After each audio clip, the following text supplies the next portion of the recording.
sole possession of the remote control. What do you listen to? What do you let in? What do you hear? What do you watch? What are you allowing to have influence over what you think and what you feel and what you experience?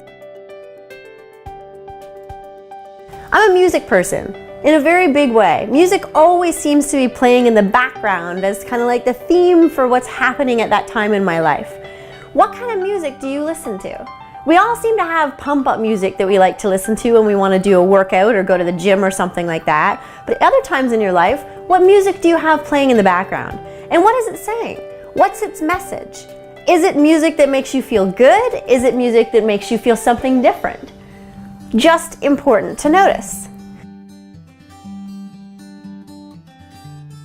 Sometimes when the voice that's going on in your own head is a little bit doubtful, it's important to be able to learn to have influence in changing the channel and allow another voice to instead have all of the airtime so that you aren't broadcasting your own doubts anymore. You're instead listening to a different station that's telling you things that you need to hear.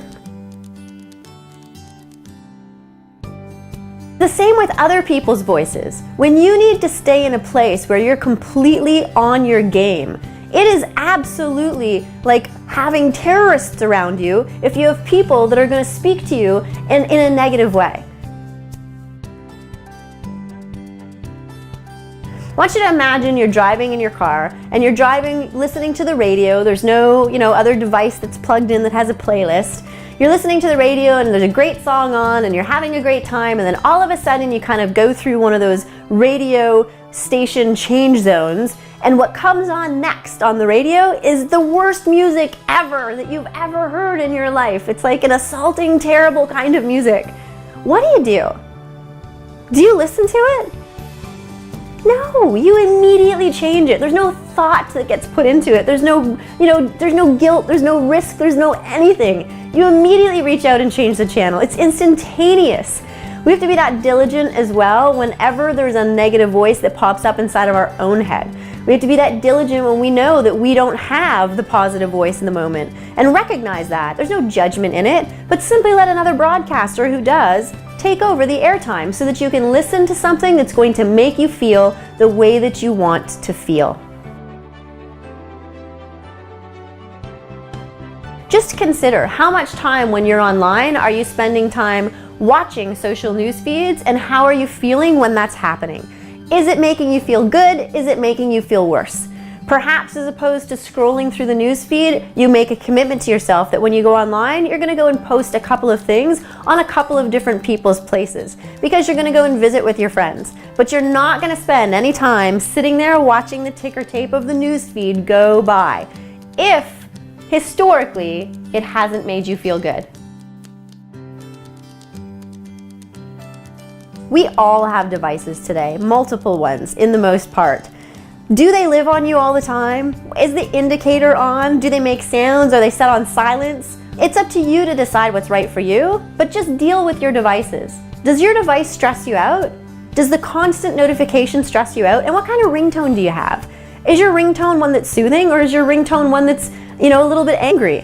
When I started to receive an extreme amount of phone calls as I was growing my business, I changed my ringtone from something that was just aggressive or assaulting, because my reaction when the phone would ring would be a retreat type of a reaction. Now my ringtone is a calming kind of chime ringtone, so that when my phone rings, the response to that signal is different. Deal with your devices. When should they be on? When should you check them? Should people have the ability to get a hold of you anytime they want to? The device is sometimes just an entire system of other people's desires, demands, and needs from your time. What would you like to do in order to ensure that you are the person who stays in control of your agenda? Have you ever woken up and had things you needed to get accomplished that day and you got completely derailed because of information or emails or phone calls that came in on your devices? I'm just saying to make a decision on the days when it's important or when it's not important to have your devices on. To check in when you need to check in order to make sure that you're not avoiding any of your responsibilities, but to also make sure that you are the person that has the ability to get done what you need to get done. Don't let your devices boss you around. When you're at home or when you're spending time with people, do you have your devices on? You take a look around most places, most of us are on our devices and we're not physically being with the people that we're with, or we're not mentally being with the people that we're with.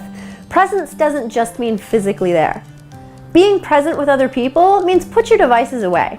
And unless there is some insanely crazy phone call that you're expecting, turn the ringer off. Should your devices be turned on when you're having dinner? Should your devices be turned on when you're out with friends? I don't know the right answer for you. All I'm saying is don't let your devices beat you up. Use the remote control. And sometimes it's important to turn everything completely off. Silence all technology.